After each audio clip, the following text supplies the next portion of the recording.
Hello everyone.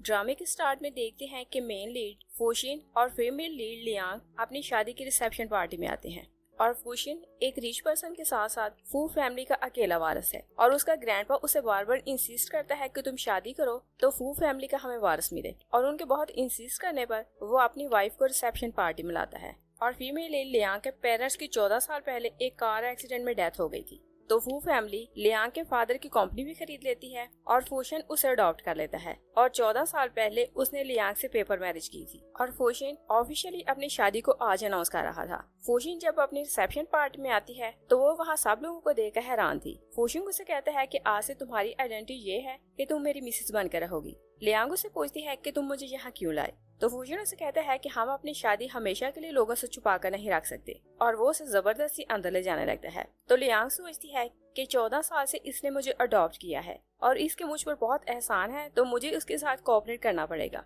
और जैसे ही वो लोग पार्टी में जाते हैं तो उन दोनों को साथ देकर लोग बातें करते हैं और कहते हैं कि इस लड़की की ज्वेलरी देखकर लगता है कि फू फैमिली ने इसे एक्सेप्ट कर लिया है। और कुछ लोग बातें करते हैं कि फू फैमिली ने इसे सिर्फ अडॉप्ट किया था, तो ये इनकी फैमिली का हिस्सा कैसे बन गई। तभी ग्रैंडपा साहब को बताता है कि ये मेरी ग्रैंड डॉटर इन लॉ है। तो फूशिन भी अनाउंस करता है कि ये मेरी वाइफ है और वो लियांग को वाइन देता है। और लियांग जैसे ही वाइन टोस्ट करके पीती है तो सोचती है कि क्या वाकई इसने मुझे अपनी वाइफ एक्सेप्ट कर लिया। और जब सबको पता चलता है कि वो मिसेस फू बन गई है तो बहुत सी लेडीज उसे अपना इंट्रो करवाने लगती हैं। तभी फूशिन की गर्लफ्रेंड उसे टेक्स्ट करती है तो वो उससे मिलने अपने रूम में चला जाता है। तो लियांग उसे फॉलो करती हुई उसके पीछे जाती है और फूशिन से कहती है कि अब तुम्हारी वाइफ है तो तुम अपनी गर्लफ्रेंड को साथ नहीं रख सकते। तो फूशिन कहता है कि एक रिच वाइफ रिच फैमिली के वारिस को जन्म दे सकती है, मगर तुम्हारी ऐसी औकात नहीं कि तुम हमारी फैमिली का हिस्सा बनो। और येन फूशिन की गर्लफ्रेंड थी, मगर हार्ट डिजीज के कारण वो किसी बच्चे को जन्म नहीं दे सकती थी। और इसी कारण उन दोनों ने प्लान किया था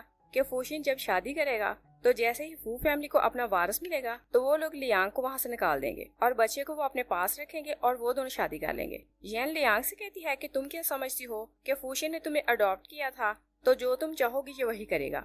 तभी फूशिन का असिस्टेंट आकर बताता है कि आपका ग्रैंडपा यहाँ आ रहा है। तो फूशिन जल्दी से लियांग के पास जाकर खड़ा हो जाता है और उससे कहता है कि तुम स्माइल करो। और ग्रैंडपा वहाँ आता है तो उन दोनों को खुश देखकर रिलैक्स हो जाता है। मगर सबके जाने के बाद फूशिन लियांग से कहता है कि तुमने मेरी गर्लफ्रेंड को डिसहार्ट क्यों किया और तुमने उसे टीज क्यों किया कि वो माँ नहीं बन सकती। नेक्स्ट सीन में देखते हैं कि लियांग चेकअप के लिए हॉस्पिटल आती है तो वो बाहर बैठी अपनी टेस्ट रिपोर्ट का वेट कर रही थी। तभी डॉक्टर शू वहाँ आता है तो वो लियांग से पूछता है कि तुम यहाँ क्यों आई हो। और डॉक्टर शू लियांग के साथ स्कूल में पढ़ता था और वो उससे सीनियर था, मगर लियांग उसे बड़े भाई जैसे ट्रीट करती थी। डॉक्टर शू कहता है कि मुझे पता चला कि तुम यहाँ आई हो तो मैं तुमसे मिलने आ गया। तो लियांग उसे पूछती है कि क्या तुम्हें पता चला कि मेरे पेरेंट्स की कार का एक्सीडेंट कैसे हुआ था और कोई क्लू मिला कि उन्हें किसने मारा था। तो डॉक्टर शू कहता है कि मुझे बस इतना पता चला कि एक्सीडेंट से पहले कोई उन्हें फॉलो कर रहा था और हाईवे पे जाने से पहले ही उनका एक्सीडेंट हो गया। और फिर कहता है कि उनकी डेथ के बाद फू फैमिली ने तुम्हारे फादर की प्रॉपर्टी बहुत लो प्राइस में खरीदी थी। उसी टाइम फूशिन वहाँ आता है तो लियांग से कहता है कि तुमने मेरी वाइफ से बात क्यों की। तो वो डॉक्टर शू को हिच करने लगता है कि लियांग उसे रोक लेती है और कहती है कि ये स्कूल में मेरा सीनियर था और तुम इसे ऐसे ट्रीट नहीं कर सकते। तो फूशिन डॉक्टर शू से कहता है कि अगर किसी को लगे कि उसकी प्रेग्नेंट वाइफ किसी के साथ भागने वाली है तो कैसा लगता है। तो डॉक्टर शू कहता है कि क्या तुम पागल हो, ये हॉस्पिटल है और तुम्हारी वाइफ यहाँ चेकअप के लिए आई थी, मुझसे मिले नहीं। फूशिन लियांग को वहाँ से ले जाने लगता है तो वो कहती है कि मुझे सीनियर से कुछ बात करनी है, मगर फूशिन उसे रुकने नहीं देता। तो डॉक्टर शू फूशिन के सामने ही उसे कहता है कि तुम्हारे पेरेंट्स की प्रॉपर्टी फू ग्रुप ने कम पैसों में खरीदी थी। तो लियांग उसकी बात सुनकर हैरान हो जाती है। फूशिन डॉक्टर शू को हिट करता है और कहता है कि तुम चुप रहो। तभी लियांग अनकॉन्शियस हो जाती है और जैसे वो होश में आती है तो फूशिन बाहर चला जाता है। तो लियांग डॉक्टर शू से कहती है कि मैं अपने पेरेंट्स के मर्डर के बच्चे को जन्म नहीं दूंगी। फूशिन अंदर ही आ रहा था तो वो उसकी बात सुन लेता है और कहता है कि ये रिच फैमिली का बच्चा है तो तुम इसे मार नहीं सकती, और अगर तुमने इसे मारा तो तुम भी जिंदा नहीं रहोगी। और जब वो उसे घर लाता है तो कहता है कि तुम जानती हो कि ये बच्चा मेरी वीकनेस है, इसलिए तुम मुझे इस तरह इरिटेट ना किया करो। तो लियांग याद करती है कि 14 साल पहले फूशिन उसे अडॉप्ट करने आया था, तो वो येन से कहता है कि इसकी तुम मेरी खातिर केयर करना, और आज से ये लैंडलेडी है। और फूशिन की ऑर्फन फाउंडेशन को येन चला रही थी। और फिर हम प्रेजेंट में देखते हैं लियांग फूशिन से कहती है कि तुमने मेरे फादर को पहले लोन दिया और उन्हें जाल में फंसाया, और जैसे ही वो बैंकक्रप्ट हो गए तो तुमने उनसे पैसों की डिमांड की और उन्हें कार एक्सीडेंट में मरवा कर उनकी प्रॉपर्टी खुद ले ली। तो फूशिन कहता है कि ये बिजनेस है तो तुम्हें इसमें इन्वॉल्व होने की जरूरत नहीं। लियांग कहती है कि इसका मतलब ये है कि मेरे पेरेंट्स का कार एक्सीडेंट तुमने करवाया था, तो फूशन उसे कहता है कि मेरे पास कहने को अभी कुछ नहीं। और फिर हम देखते हैं कि लियांग छुप कर डॉक्टर शू के पास जाती है, तो वो उसे फिर कहती है कि मैं किसी मर्डर के बच्चे को जन्म नहीं दूंगी। तभी येन और फूशन वहाँ आते हैं, तो फूशन लियांग को उठाकर साथ ले जाता है और घर जाकर उसे रूम में लॉक कर देता है और कहता है कि तुम डिलीवरी तक यहाँ से बाहर नहीं निकल सकती। तो लियांग वहाँ पड़ी हुई नाइफ उठाती है और खुद को हर्ट करने लगती है और कहती है कि अगर मैं ही ना रहूं तो तुम्हें वारिस कैसे मिलेगा। तो फूशन उसे कहता है कि अगर तुम खून ही देखना चाहती हो तो स्टार्ट मैं तुम्हारे सीनियर से करूंगा। लियांग कहती है कि तुम्हें उसे इसमें इन्वॉल्व करने की जरूरत नहीं। तो फूशन उसके हाथ से नाइफ ले लेता है और कहता है कि अगर फिर तुमने मुझे डराने की कोशिश की तो अगली बार मैं कुछ कहूंगा नहीं बल्कि करके दिखाऊंगा। फूशन उसे लॉक करके चला जाता है, तो लियांग रोती रहती है और कहती है कि तुमने मेरे पेरेंट्स को मारकर मुझसे जबरदस्ती शादी क्यों की। और उधर हम देखते हैं कि फूशन येन से कहता है कि डिलीवरी तक तुम लियांग की केयर करोगी। तो येन दिन में सोचती है कि लियांग को तंग करने में मुझे बहुत मजा आएगा, मगर फूशन से कहती है कि हम दोनों के फ्यूचर की खातिर मैं उसकी और उसके बच्चे की केयर करूंगी। और जब वो लियांग के लिए खाना ले जाती है तो खाना स्पॉइल था और वो लियांग को जबरदस्ती खाना खिलाने लगती है, मगर लियांग खाना दूर फेंक देती है और बहुत दिन तक ऐसे ही चलता रहता है और लियांग कुछ नहीं खाती। और कुछ दिन बाद येन फूशन को लियांग के रूम में लाती है और बताती है कि मैं इसे खाना खिलाती हूँ मगर ये खाना नहीं खाती क्योंकि इसकी जिद है कि मैं हंगर स्ट्राइक करूंगी तो बच्चे की डेथ हो जाएगी। तो लियांग कहती है कि ये खाना स्पॉइल आती है और येन क्योंकि आज अच्छा खाना लाई थी तो वो खाना फूशन को दिखाती है और कहती है कि मैं रोज ऐसे ही अच्छा अच्छा खाना लाती हूँ। तो फूशन कहता है कि तुम येन को ब्लेम नहीं कर सकती। तो लियांग गुस्से में येन को थप्पड़ मारती है। फूशन कहता है कि तुम इस पर हाथ नहीं उठा सकती। तो लियांग कहते हैं कि अगर तुम इसकी बात का ट्रस्ट करते हो इस बच्चे की डेथ तक हंगर स्ट्राइक ही करूंगी। तो येन जल्दी से कहती है कि मैं जानती हूँ कि तुम डॉक्टर शू को पसंद करती हो, मगर तुम इस बच्चे को हर्ट ना करो क्योंकि इस समय इसका कोई फॉल्ट नहीं। तो फूशन गुस्से में कहता है कि इसे खाने को कुछ नहीं मिलेगा, मगर जब वो वापस जाता है तो बहुत अपसेट था। तो येन अच्छा बनने के लिए उसे कहती है कि मैंने डॉक्टर को बुलाया है, तो डॉक्टर ने लियांग को ग्लूकोज की ड्रिप लगाई है और डॉक्टर ने कहा है कि अब बेबी को कोई खतरा नहीं। तो फूशन उसकी बात सुनकर रिलैक्स हो जाता है, मगर येन लियांग के रूम में जाती है तो उसे टीज करती है कि जैसे ही तुम इस बच्चे को जन्म दोगी तो बच्चा हम तुमसे छीन लेंगे और उसके बाद फूशन मुझसे शादी करेगा और उसे इस बात की कोई परवाह नहीं कि तुम जियो या मरो। येन वहाँ से चली जाती है तो लियांग अपनी ड्रिप निकाल देती है और उसके हाथ से बहुत ब्लड निकलने लगता है और येन जाकर फूशन को बहुत प्यार से खाना खिलाने लगती है। तभी मेड चिल्लाती है कि मिसेस फू फेंट हो गई और जब वो उसे हॉस्पिटल लाते हैं तो डॉक्टर बताता है कि आपकी वाइफ खतरे से बाहर है और लियांग का केस डॉक्टर शू हैंडल कर रहा था। तो डॉक्टर कहता है कि बाकी डिटेल आपको डॉक्टर शू बताएगा और डॉक्टर शू वहाँ आता है तो फूशन से कहता है कि तुम कैसे हस्बैंड हो कि तुम अपनी वाइफ की केयर नहीं कर सकते। तो फूशन उसे हिट करता है कि ये हम दोनों का आपस का मैटर है। डॉक्टर शू से कहता है कि कई दिन से लियांग ने खाना नहीं खाया तो इस बात का क्या मतलब है। तो फूशन येन से पूछता है कि डॉक्टर क्या कह रहा है। तो येन कहती है कि ये लियांग को पसंद करता है, इसी कारण ये झूठ बोल रहा है। और फिर कहती है कि मैंने लियांग को बार बार खाना खिलाने की कोशिश की मगर उसे कोई भी खाना पसंद नहीं आता। और फिर वो बात चेंज करने के लिए प्रिटेंड करती है कि मेरे हार्ट में बहुत पेन है। तो फूशन उसके लिए वरीड हो जाता है। तो डॉक्टर शू कहता है कि मुझे समझ आ गई है कि तुम अपनी वाइफ से ज्यादा अपनी गर्लफ्रेंड की फिक्र करते हो और इसी कारण लियांग और उसका बच्चा इस हाल तक पहुँचे। तो फूशन उसकी बात सुनकर बहुत गुस्से में आता है। दूसरी साइड पे देखते हैं कि लियांग को जब होश आता है तो ग्रैंडपा उससे मिलने आता है और कहता है कि अगर तुम्हें फूशन ने तंग किया है तो मुझे बताओ और मैं इसकी टांगे तोड़ दूंगा। मगर लियांग कुछ नहीं बोलती और सोचती है कि मैं यहाँ किसी पर ट्रस्ट नहीं कर सकती। ग्रैंडपा फूशन से कहता है कि तुम डॉक्टर को बुला कर लाओ और डॉक्टर लियांग को चेक करके कहता है कि आप इसे अच्छा खाने दें। तो ग्रैंडपा फूशन पर गुस्सा करता है और कहता है कि क्या हम लोग इसे अच्छा खाना नहीं दे सकते और वो उसे जबरदस्ती भेजता है कि तुम इसके लिए खाना लाओ। और फूशन खाना लेकर आता है तो ग्रैंडपा ऑलरेडी लियांग को खाना खिला रहा था और वो उससे पूछ रहा था कि अगर फूशन ने तुम्हारे साथ कुछ बुरा किया है तो तुम मुझे बताओ और उसे रीजन पूछता है कि तुम इस हाल तक क्यों पहुंची। मगर लियांग उन्हें कुछ नहीं बताती। तभी उसे वॉमिट होती है तो फूशन अंदर आ जाता है। ग्रैंडपा फूशन से कहते हैं कि अगर तुम इसकी केयर नहीं कर सकते तो मुझे बताओ और मैं इसे ओल्ड हाउस अपने साथ ले जाऊंगा। और फूशन गुस्से में लियांग को देखे जा रहा था। तो फूशन ग्रैंडपा से कहती है कि आप घर जाकर रेस्ट करें और ग्रैंडपा के डर से फूशन दिन रात हॉस्पिटल रुककर लियांग की केयर कर रहा था। येन उसे लियांग की केयर करती देखती है तो वो बर्दाश्त नहीं कर पाती, तो वो अपने बॉयफ्रेंड को कॉल करती है और उसे हेल्प के लिए बुलाती है। और लियांग को आज डिस्चार्ज होकर घर जाना था और फूशन की एक मीटिंग थी और उसने अपना प्रोजेक्ट यूएसबी में सेव किया था कि वो अपने असिस्टेंट को देगा। तभी येन वहाँ आती है तो फूशन को लियांग के लिए कुछ चीजें देती है और कहती है कि मेरी तरफ से ये उसे दे देना और फूशन को हक करते हुए यूएसबी चेंज कर देती है। और फूशन वहाँ से जाने लगता है कि असिस्टेंट की कॉल आती है कि यूएसबी में कुछ प्रॉब्लम है। येन उसे कहती है कि तुम मीटिंग के लिए जाओ तो हॉस्पिटल लियांग को पिक करने मैं चली जाऊंगी। और लियांग को वो गाड़ी में बिठाती है तो रास्ते में उसे ड्रग मिलाकर पानी देती है और कहती है कि तुम फू फैमिली के वारिस को जन्म नहीं दे सकती, और फिर वो उसके पेट पर मारने लगती है। और ड्राइवर क्योंकि येन का बॉयफ्रेंड था तो वो लियांग की हेल्प नहीं करता। लियांग खुद को बचाने के लिए बाहर भागती है तो पास गुजरती हुई गाड़ी से टकरा कर नीचे गिर जाती है। दूसरी साइड पे देखते हैं कि फूशन बहुत खुश था कि लियांग डिस्चार्ज होकर घर चली गई और उसका प्रोजेक्ट भी अच्छा हो गया। तभी असिस्टेंट आकर उसे बताता है कि मिसिस फू हॉस्पिटल में है, और जब वो लोग हॉस्पिटल जाते हैं तो डॉक्टर शू उसे बहुत मारता है और कहता है कि अभी अभी वो डिस्चार्ज होकर घर गई तो तुमने उसे आईसीयू पहुंचा दिया। और फिर उसे पूछता है कि उसे इतने फ्रैक्चर कैसे आए। तो फूशन अपने सिस्टर से कहता है कि तुम सारी इन्वेस्टिगेशन करवाओ। और जैसे ही लियांग को होश आता है तो येन और फूशन दोनों वार्ड में आते हैं। तो येन जल्दी से कहती है कि लियांग ने पानी में एक मेडिसिन मिलाकर पी क्योंकि ये बच्चे को मारना चाहती थी, और मैंने इसे रोकने की कोशिश की तो इसने गाड़ी से जंप लगा दिया। लियांग उसे कहती है कि येन ने मेरे बच्चे को मारने की कोशिश की तभी मैंने जंप किया, मगर फूशन उसकी बात का ट्रस्ट नहीं करता और वो उसका गला दबाने लगता है। तो लियांग को ब्लड की वॉमिट होती है और लियांग एक बार फिर से अनकॉन्शियस हो जाती है और डॉक्टर उसे चेक करता है। तो फूशन से कहते हैं कि आप सब कुछ पेशेंट के मूड के हिसाब से करें, और फूशन बाहर चल जाता है। तो येन एक बार फिर लियांग को मेंटल टॉर्चर करने लगती है और फिर वो सब पानी पीने को देती है, मगर लियांग उसके हाथ से कोई चीज नहीं लेती और गुस्से में पानी का गिलास तोड़ देती है। और फूशन जब अंदर आता है तो वो उस पर गुस्सा करने लगता है। तभी ग्रैंडपा वहाँ आता है तो फूशन से पूछता है कि येन यहाँ क्या कर रही है और इसे किसने कहा कि लियांग के सामने आए। तो लियांग भी जल्दी से कहती है कि मैं येन को देखना नहीं चाहती। तो फूशन उसे बहुत गुस्से में देखता है, मगर ग्रैंडपा येन से कहता है कि अगर तुम खुद नहीं जाओगी तो मैं लोगों से कहूँगा कि तुम्हें उठाकर बाहर फेंके।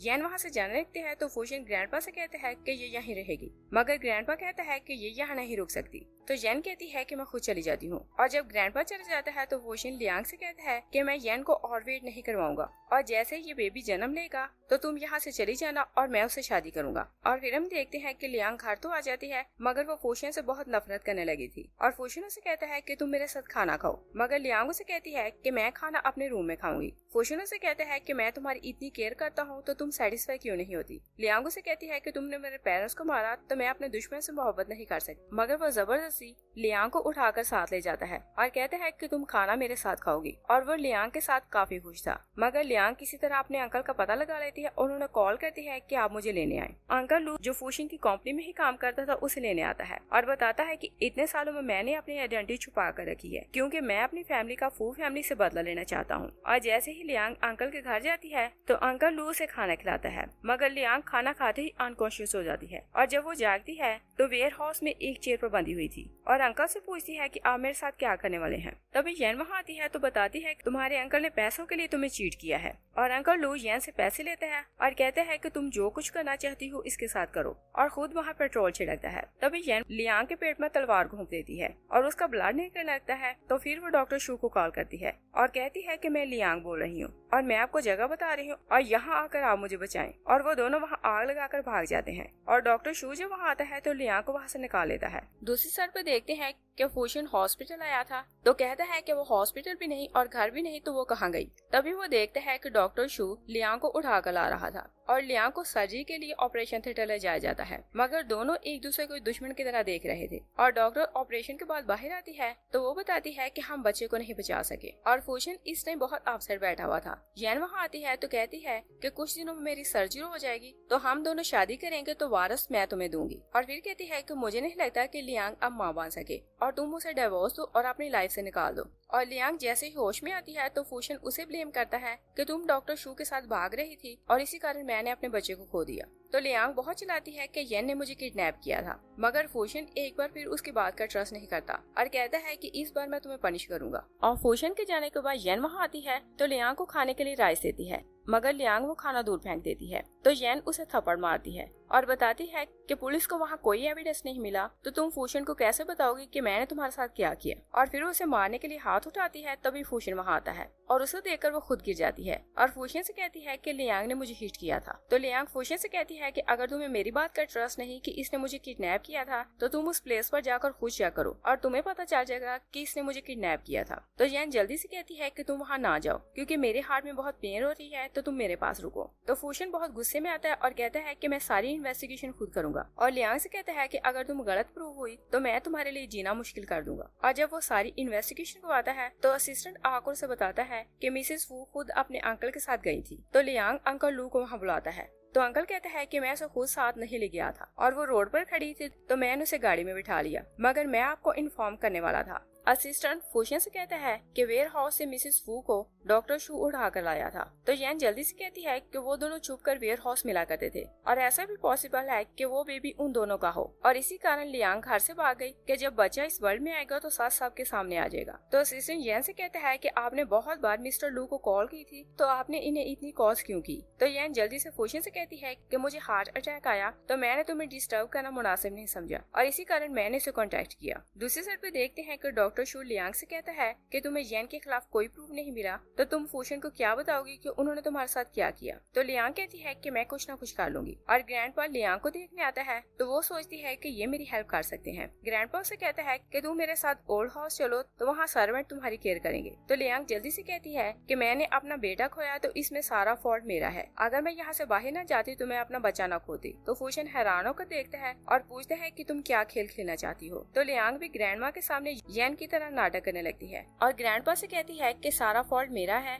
फूशियन का इसमें कोई फॉल्ट नहीं और सारी मिस्टेक मेरी ही है, और कहती है कि आप मुझे क्षमा कर दें। मगर ग्रैंडपा कहता है कि इसमें तुम्हारी कोई मिस्टेक नहीं और तुम इस बात के लिए खुद को ब्लेम ना किया करो। और वो ग्रैंडपा के सामने फूशियन के साथ बहुत नाइसली बिहेव कर रही थी और ग्रैंडपा से कहती है कि मैं फूशियन के साथ यहीं इस घर में रहूंगी तो मैं आपके साथ नहीं जाऊंगी। और ग्रैंडपा वहाँ से चला जाता है। मगर लियांग डे बाय डे फूशियन के साथ बहुत नाइस होती जा रही थी तो फूशियन बस हैरान होकर उसे देखता रहता है। और एक दिन वो फूशियन से कहती है कि येन ने मेरे बच्चे को नहीं मारा था और मैंने उसे ब्लेम किया तो तुम इसके लिए मुझे माफ कर दो। मगर वो एक बार फिर सोचती है कि येन ने किस तरह उसके बच्चे को मारा था तो वो सब सोचकर बहुत दुखी हो जाती है। मगर वो फूशियन से कहती है कि येन का इसमें कोई फॉल्ट नहीं तो तुम उसे घर ले आओ। फूशियन येन को घर ले आता है तो वो फूशियन से कहती है कि तुम लियांग को डाइवोर्स दो। तो फूशियन कहता है कि वो मेरी वाइफ है तो उसे कोई बुली नहीं कर सकता और ना ही किसी को राइट है कि वो उसे इस घर से निकाले। तभी लियांग वहाँ आती है तो फूशियन से कहती है कि मैंने सपने में एक बच्चे को रोते हुए देखा और इसी कारण मैं सो नहीं पा रही तो तुम मेरे पास आओ। तो फूशियन उसके साथ चला जाता है।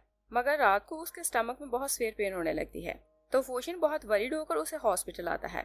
तो डॉक्टर से कहता है कि इसे सिर्फ ब्लड की कमी है और कुछ प्रॉब्लम नहीं। फूशियन डॉक्टर के साथ चला जाता है तो लियांग येन को देखकर स्माइल करती है और उसे टीज करती है। और रात को वो बाहर खड़ी सोच रही थी कि येन जितना पैसा लोगों को खरीदने में लगाती है मुझे नहीं लगता कि इसके पास इतने पैसे हों। और वो सोचती है कि कोई तो है जो इसकी हेल्प कर रहा है और ऐसा भी हो सकता है कि इसका बॉयफ्रेंड हो जो इसे इस काम के लिए पैसे प्रोवाइड करता है। तो वो डॉक्टर शू की हेल्प लेती है कि येन की सारी इन्वेस्टिगेशन करे।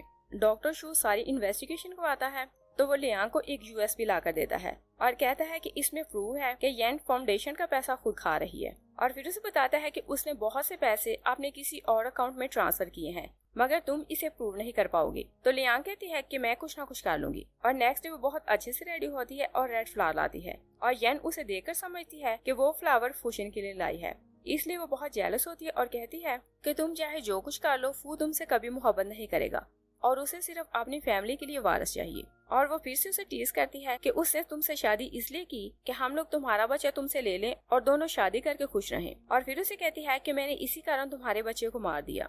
तो लियांग उसे स्लैप करती है और कहती है कि जल्द या देर सच सबके सामने आ जाएगा और सबको पता चल जाएगा कि तुम ही ने मेरे बच्चे को मारा था। तो येन से कहती है कि नेक्स्ट वीक मेरी हार्ट सर्जरी है और फूशियन के पास तुम्हारी बात सुनने का टाइम नहीं होगा क्योंकि इन दिनों वो सिर्फ मेरी केयर करेगा। तो लियांग कहती है कि मैं जानती हूँ कि डॉक्टर एडवर्ड तुम्हारी सर्जरी करेगा। येन से पूछती है कि तुम डॉक्टर एडवर्ड को कैसे जानती हो। तो लियांग कहती है कि तुम सोचो कि मुझे कैसे पता चला। और वो उसकी सारी बातें रिकॉर्ड कर रही थी और रूम में जाकर कहती है कि मैं अपने बच्चे की मौत का बदला तुमसे जरूर लूंगी। और नेक्स्ट डे येन को हॉस्पिटल से कॉल आती है कि डॉक्टर एडवर्ड आपकी सर्जरी नहीं करेगा। तो उसे समझ आ जाती है कि लियांग ने डॉक्टर एडवर्ड को मना किया है, इसलिए वो लियांग और डॉक्टर शू की एक पिक्चर लेती है और किसी रिपोर्टर को सेंड कर देती है। तो ब्लैक मिरर फूशियन को कॉल करता है और कहता है कि अगर आपने मुझे 1 मिलियन ना दिए तो मैं ये पिक्चर कल न्यूज़पेपर में छाप दूंगा। तो सिस्टर से कहता है कि हम 1 मिलियन तुम्हारे अकाउंट में ट्रांसफर कर देते हैं। और फूशियन घर जाता है तो लियांग से कहता है कि तुम डॉक्टर शू से क्यों मिली थी। तो लियांग कहती है कि उसने मुझे कुछ प्रूफ दिए कि येन तुम्हारी फाउंडेशन के पैसे चोरी करके खा रही है और कल मैं सबके सामने सारे प्रूफ लाऊंगी। और येन बाहर खड़ी उन दोनों की बातें सुन रही थी तो वह जल्दी से मिस्टर लू को कॉल करती है और बताती है कि लियांग को मेरे खिलाफ प्रूफ मिल गए हैं और कल रात वो एविडेंस फूशियन को देगी और इससे पहले तुम उसे मार दो। तो मिस्टर लू से कहता है कि वो मेरी नीस है तो उसे मारने के लिए मुझे 15 मिलियन चाहिए। तो येन से कहती है कि आधे पैसे मैं तुम्हें आज ट्रांसफर करूंगी और आधे उसकी डेथ के बाद। और फिर हम देखते हैं कि नेक्स्ट डे लियांग घर से निकलती है तो असिस्टेंट फूशियन को कॉल करके बताता है कि हम इसको फॉलो कर रहे हैं कि उन्हें कोई हर्ट ना करे। और जैसे ही वो उसको फॉलो करते हुए आगे जाते हैं तो देखते हैं कि एक गाड़ी लियांग को हर्ट करने वाली है।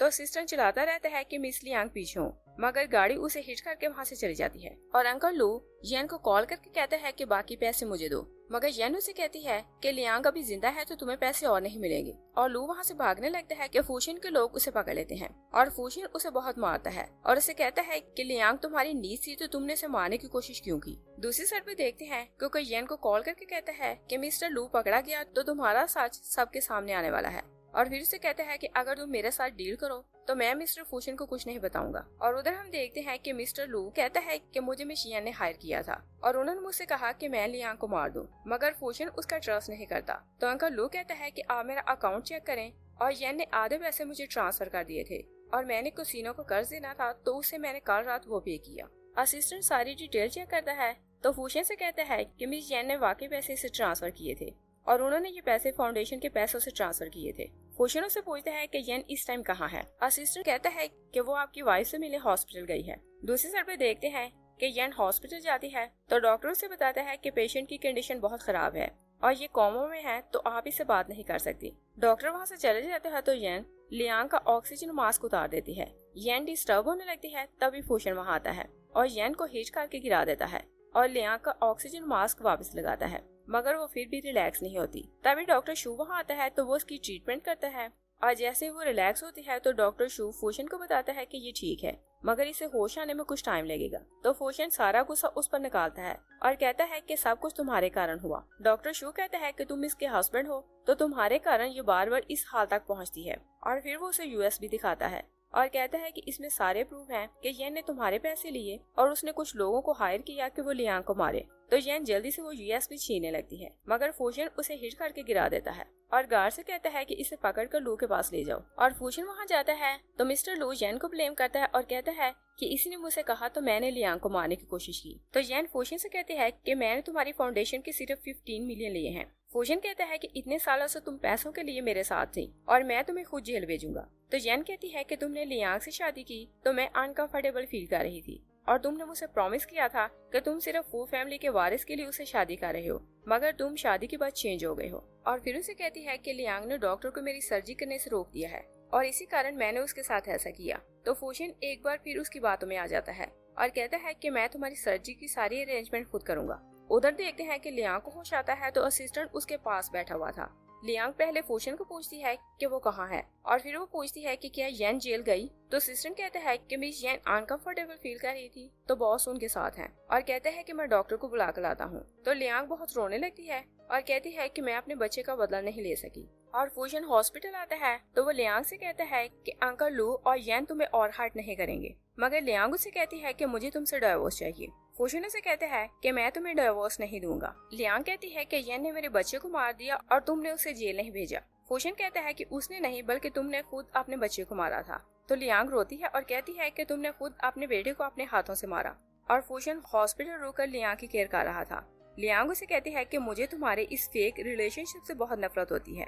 और तभी येन वहाँ आती है तो वो बाहर खड़े होकर देखती है कि फूशिन लियांग की बहुत केयर कर रहा है और कहती है कि इसने मुझे अकेला छोड़ दिया तो मैं भी फूशिन को अकेला कर दूंगी। तभी वो अपने बॉयफ्रेंड को कॉल करती है और कहती है कि लियांग को मारने के लिए मुझे कुछ बताओ। तो बॉयफ्रेंड कहता है कि मैं उसे नहीं मार सकता।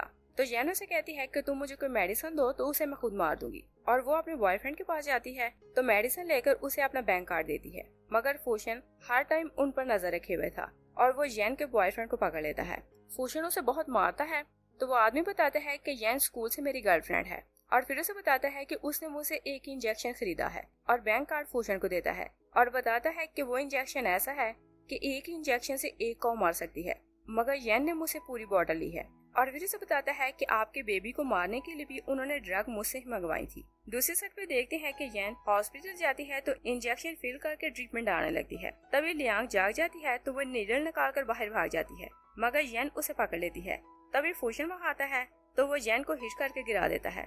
फूशिन गार्ड्स को बुलाता है और कहता है कि इसे पकड़ लो। तो येन लियांग से कहती है कि मुझे कोई रिग्रेट नहीं कि मैंने तुम्हारे बच्चे को मारा। और फूशिन से कहती है कि तुम मेरे अलावा किसी के नहीं हो सकते। और फिर येन से कहती है कि तुम अपने दुश्मन से मोहब्बत करती हो और तुम याद करो कि इसने तुम्हारे पेरेंट्स को मार दिया था और उनकी स्पिरिट्स कभी भी आराम में नहीं रहेंगी। तो उसकी बात सुनकर लियांग फिर से अनकॉन्शियस हो जाती है। तो फूशिन सोचता है कि मैं इसे कैसे बताऊंगा कि मैंने इसकी बात का ट्रस्ट क्यों नहीं किया।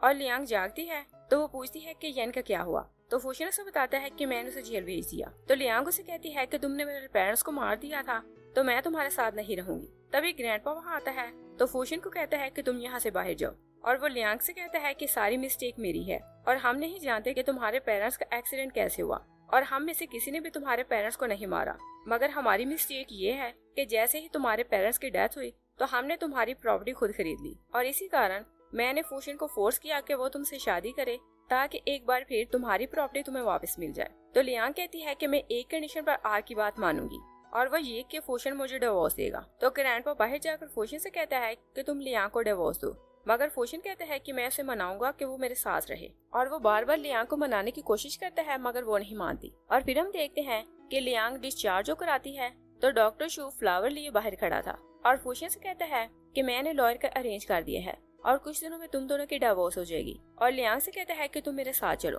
मगर फूशिन उसे हिट करता है और कहता है ये मेरी वाइफ है तो मेरे साथ ही रहेगी। मगर लियांग कहती है कि मैं सीनियर के साथ जाऊंगी और वो अपना सूटकेस लेकर जाने लगती है। तो फूशिन कहता है कि मैं जानता हूँ कि तुम भी मुझसे मोहब्बत करती हो और इसी कारण तुम मुझे येन के साथ देखती थी तो बहुत अपसेट हो जाती थी और रिक्वेस्ट करता है कि तुम यहाँ से ना जाओ। लियांग कहती है कि जब मैं अपने बेटे के बारे में सोचती हूँ तो मुझे याद आता है कि उसकी डेथ तुम्हारे कारण हुई और मैं इस बात को भूल नहीं सकती। और बाहर जाकर डॉक्टर शू को देखती है तो सोचती है कि मैं अपनी लाइफ फिर से स्टार्ट कर सकती हूँ। और जब वो डॉक्टर शू के साथ उसके घर जाती है तो डॉक्टर शू कहते हैं कि तुम्हारी डाइवोर्स होने वाली है और इसके बाद तुम मुझसे शादी करना। लियांग से कहती है कि मैं आपको अपना बड़ा भाई मानती हूँ और मैं डिवोर्स के बाद अब्रॉड जाकर स्टडी करूंगी। डॉक्टर शू उसे बुली करते हैं और कहते हैं कि मैं तुम्हें यहाँ से जाने नहीं दूंगा। तो लियांग चिल्लाने लगती है। डॉक्टर शू उसे सॉरी करता है तो लियांग अपने रूम में चली जाती है और नेक्स्ट डे फूशिन फिर से उसे लेने आ जाता है। लियांग उसे कहती है कि मैं तुम्हारे साथ नहीं जाऊंगी। फूशिन कहता है कि मैंने 14 इयर्स तुम्हें पाला तो इसके बदले 14 डेज तुम मेरे साथ रहोगी। तो लियांग कहती है कि मैं तुम्हारा एहसान नहीं रखूंगी और वो उसके साथ जाने के लिए मान जाती है। डॉक्टर शू कहता है कि ये तुम्हें ट्रैप कर रहा है। तो लियांग डॉक्टर शू से कहती है कि मेरा आपके साथ रहना सूटेबल नहीं और डिवोर्स होने के बाद मैं सीधी अब्रॉड पढ़ने के लिए जाऊंगी।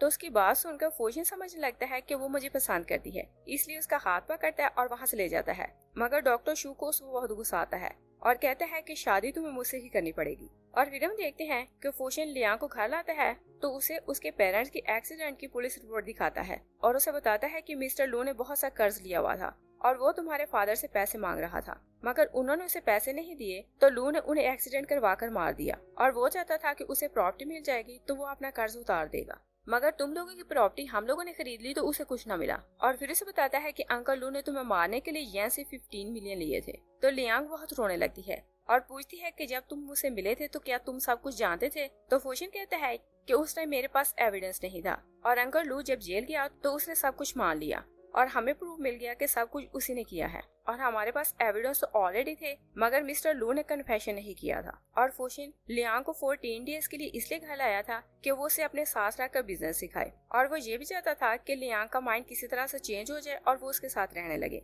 मगर लियांग का एटीट्यूड बहुत कोल्ड था और 13 डेज बहुत जल्द बीत जाते हैं। तो फूशिन बहुत दुखी था कि कल लियांग उसे छोड़कर चली जाएगी और वो अपनी दोनों की पिक्चर देख रहा था। तभी उसके स्टमक में सीवियर पेन होती है तो वो नीचे गिर जाता है। लियांग उसकी आवाज सुनती है तो बाहर आती है और वो हेल्प के लिए किसी को बुलाती है। और फिर हम देखते हैं कि फूशिन जब जागता है तो असिस्टेंट से पूछता है कि लियांग कहाँ है, तो वो बताता है कि मिस चली गई हैं। तो फूशिन उसकी बात सुनकर बहुत डिस्टर्ब हो जाता है। असिस्टेंट कहता है कि मैं डॉक्टर को बुला कर लाता हूँ, मगर लियांग बाहर लॉन में डॉक्टर शू से बात करने गई थी। डॉक्टर शू उसे फिर से प्रपोज करता है तो लियांग कहती है कि मैं आपको अपना भाई समझती हूँ और मैंने आपको अपना डिसीजन पहले ही बता दिया था और उसे बताती है कि मैं आपसे मोहब्बत नहीं करती। और जब वो अंदर आती है तो फूशिन बहुत गुस्से में चला रहा था और लियांग को वहाँ देखता है तो रिलैक्स हो जाता है। तो असिस्टेंट फूशिन को बताता है कि मिस डॉक्टर शू से बाहर खड़ी बात कर रही थी और फिर वो लियांग को बताता है कि बॉस ने आपके नाम से फूड की कंपनी खोली है और वो कंपनी उन्होंने आपके नाम की है। और उन दोनों के बीच सब कुछ ठीक हो जाता है। मगर एक दिन लियांग फार्म पर जा रही थी तो डॉक्टर शू उसे किडनैप कर लेता है और फूशिन को कॉल करता है कि मेरी बताई हुई प्लेस पर आओ, मगर पुलिस को इन्फॉर्म ना करना। फूशिन जब वहाँ जाता है तो डॉक्टर शू से कहता है कि मैंने लियांग को पॉइजन का इंजेक्शन दिया है और अगर तुम इसकी एंटीडोट ढूंढो तो इसे बचा सकते हो। फूशिन उसकी बहुत रिक्वेस्ट करता है कि तुम ऐसा ना करो। तो डॉक्टर शू कहता है तुमने मुझसे मेरी सबसे प्यारी चीज छीन ली। फूशिन कहता है कि तुम इसे एंटीडोट दो। तो डॉक्टर शू कहता है कि तुम मेरे सामने भीख मांगो और खुद को स्टैब करो तो मैं इसे एंटीडोट दे दूंगा। तो फूशिन उसके सामने बैठ जाता है और अपने बाजू को स्टैब कर लेता है। तभी लियांग अनकॉन्शियस हो जाती है तो वो नाइफ से डॉक्टर शू को हर्ट करने लगता है, मगर वो खुद भी अनकॉन्शियस होकर नीचे गिर जाता है और डॉक्टर शू पागलों की तरह हंसता रहता है और फिर वो दोनों को एक साथ बांध देता है। और जब उन लोगों को होश आता है तो डॉक्टर शू कहता है कि मैंने तुम दोनों को पॉइजन दिया है और आधे घंटे में तुम दोनों की डेथ हो जाएगी। और एक एंटीडोट नीचे फेंकता है और कहता है कि तुम में से जो कोई ये एंटीडोट खाएगा वो जिंदा बचेगा, मगर दूसरे की डेथ हो जाएगी। तो फूशिन लियांग को कहता है कि तुम ये एंटीडोट खाओ, मगर लियांग उसे इंसिस्ट करती है कि ये एंटीडोट तुम खाओ। तो डॉक्टर शू उन दोनों की कंडीशन देखकर बहुत इंजॉय करता रहता है और लियांग जब देखती है कि फूशिन नहीं मानेगा तो वह टैबलेट अपने मुंह में डाल लेती है, मगर वो जबरदस्ती वो टैबलेट फूशिन के मुंह में डाल देती है और फूशिन कोशिश करता है कि वो टैबलेट को बाहर निकाले, मगर वो टैबलेट को बाहर नहीं निकाल पाता। तो डॉक्टर शू उन्हें गुड बाय कहकर वहाँ से चले जाता है और फूशिन चिल्लाता रहता है कि तुम लियांग को एंटीडोट दो, मगर लियांग अनकॉन्शियस हो जाती। और फिर हम देखते हैं कि फूशिन बहुत उदास खड़ा था कि लियांग वहाँ आती है और उसे देखते ही वो बहुत खुश हो जाता है। तो लियांग उससे पूछती है कि सीनियर मुझे एंटीडोट देने वापस क्यों आया था। फूशिन कहता है कि मैं गैस नहीं कर सकता कि उसने ऐसा क्यों किया। और लास्ट सीन में देखते हैं कि वो दोनों बहुत खुश थे कि वो दोनों जिंदा बच के और साथ है।